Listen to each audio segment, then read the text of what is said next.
Ayan, nahuli na mga kalab. So ngayon mga kalab ay bibili kami ng pato mga kalab para mas marami tayong mga alaga mga kalab na naalagaan din natin mga kalab, no.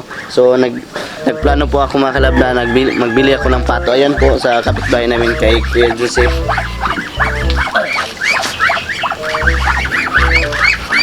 Anong rason B kung bakit magpaano ka ng pato? Para paramihin namin kung marami na uulamin.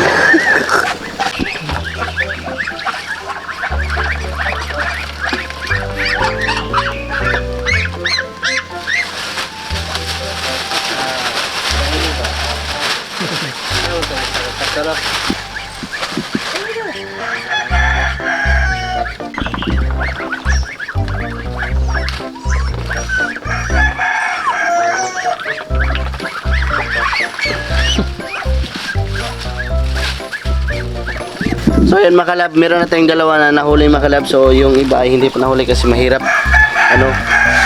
tumatago sa ilalim ng kulungan nila. Ayan, nahuli na mga kalab.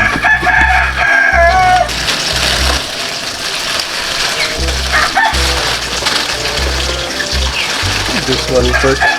So ayun mga kalab, meron na tayong nabili na 4 mga kalab. So 4 siya muna yung ating bibilin mga kalab kasi wala tayong kulang tayo sa budget. So ngayon ay dyan natin nilalagay mga kalabo. So gagawa tayo ng kulungan nila para at may bahay-bahay din, para may bahay-bahay din nila mga kalab, no? Dito. Ayan. Ayan po yung tubig, oh. Dyan natin nilalagay sila. Ayan. Tapos may bahay-bahayan din nila para mas hindi sila mainitan, no? Ayan. So mamaya mga kalab ay gagawa tayo ng kulungan nila. Dito sa natin nilalagay mga kalab kasi temporary lang ha, temporary lang. So mamaya natin ay gagawa natin yan ng kulungan. Ayan. Yun na yan makalabas. Hindi nga makalabas yung alaga kong manok. Ito na ba yung pato?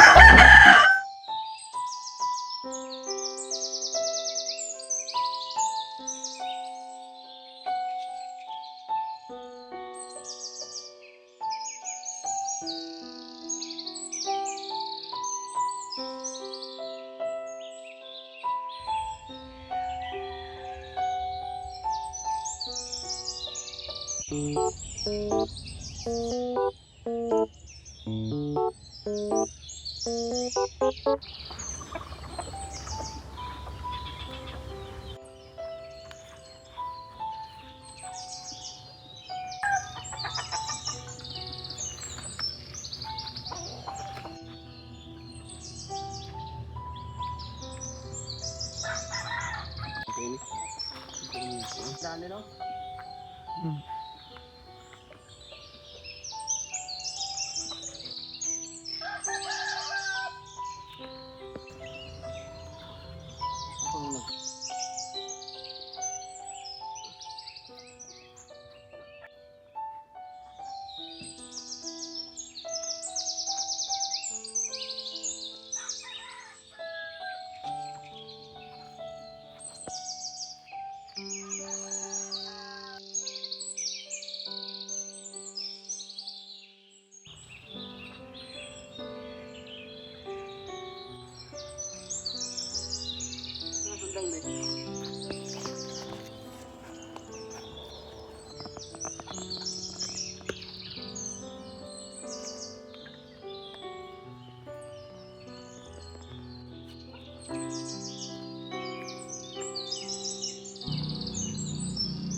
Goloy.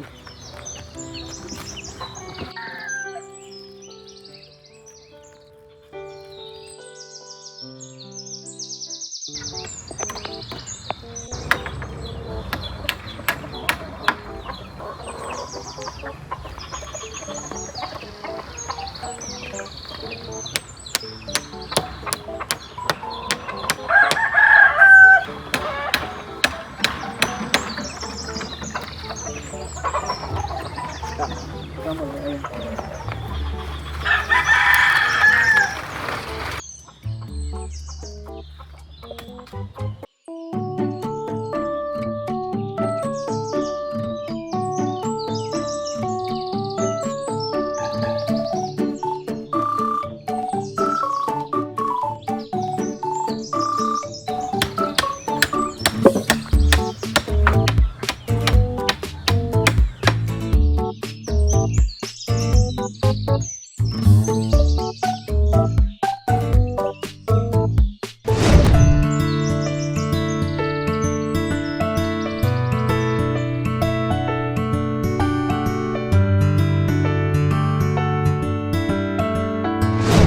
So ayan mga kalab, ilipat na natin sa kulungan nila mga kalab. Di ba nagsabi ko kanina mga kalab sa inyo na maghintay kayo kasi maggawa tayo ng kulungan nila. So ito na yung binahintay natin, nakagawa na tayo. Tara. Ayan na. Ilipat na natin. Go. Ayan na. Chika wing. Wow. Ay, bundak. Yay. Ayan. Ayan na sila mga kalab. O diba? At alam niyo ba mga kalab, yan po ay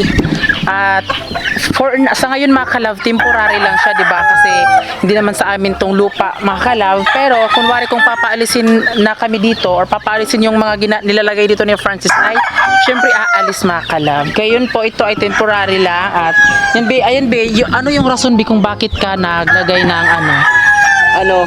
Kaya naglagay po ako nito mga kalab kasi mahilig talaga ako sa mga kungwari, mga manok at yung mga pato talaga at ibang-ibang mga hayop mga kalab. Mahilig talaga ako mga kalab kaya nagbili din ako mga kalab para maihin natin yan at kapag marami na ay siyempre mag-uulam din tayo, no? Parang ipapakain mo dyan. Ang ipapakain natin dyan ay mga luto-luto sa ato pa ng mga hinugas at tapos feeds mga kalab, no? Yun lang. Ayan. O, diba? Itatry natin makalab na lagyan natin sila ng ganas makalab yung gulay kasi kumakain sila ito. Try lang natin to ha.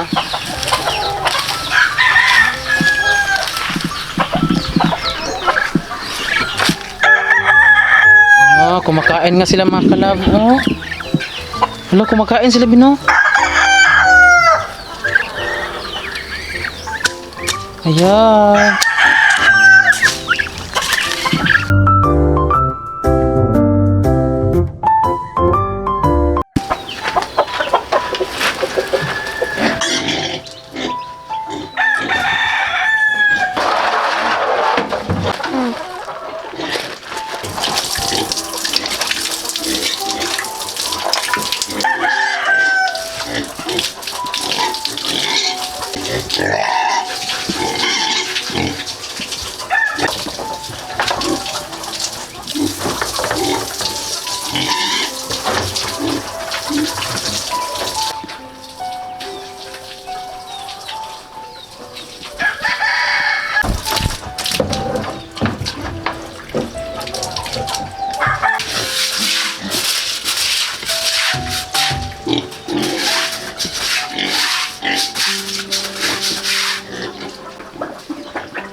So ngayon mga kalab ay naabutan na po tayo ng gabi at alam niyo mga kalab, masaya kami na nagkaroon na naman kami ng alaga mga kalab. Yes.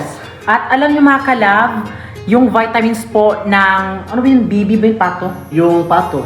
yung duck po mga kalab ay pwede po siya sa King's Vita Plus Animal Feed Supplement. So ito ang ginagamit namin ngayon para po Yes. magkaroon po ng Para mas tumaba pa sila Oo, mga kalab. Ito yung ginagamit namin mga kalab na yes, sa aming duck. Yes. Ayan. Napakaganda talaga kasi na-try na namin kasi may alaga kami. Pagbili namin mga kalab nagbili kami ng duck mga kalab pero maliit pa pero ngayon hindi namin nasan malaki na. So ayan makikita niyo yan. Agad-agad mga kalab. malaki. Malaki na yan, Biyoy. Tignan mo. Malaki na lagi. Yes, malaki na medyo malaki na siya, di pa namin siya na-reveal. Pero itong video na to ay mga 1 week na siyang lumipas. Hindi pa namin siya na-upload agad. Kaya ngayon na lang kami magpapaalam. Pero 1 week na. Pero i-update namin kayo soon mga kalab kung talagang effective nga ba ang ating King's Vita Plus Animal Feed Supplement para po sa ating pato mga kalab sa Yes. duck. Ayan. So maraming salamat po sa lahat po ng nanood. At syempre bago kayo umalis, please don't forget to subscribe our YouTube channel at kami ang Family Love Team. This is Sabin, dapat love, love!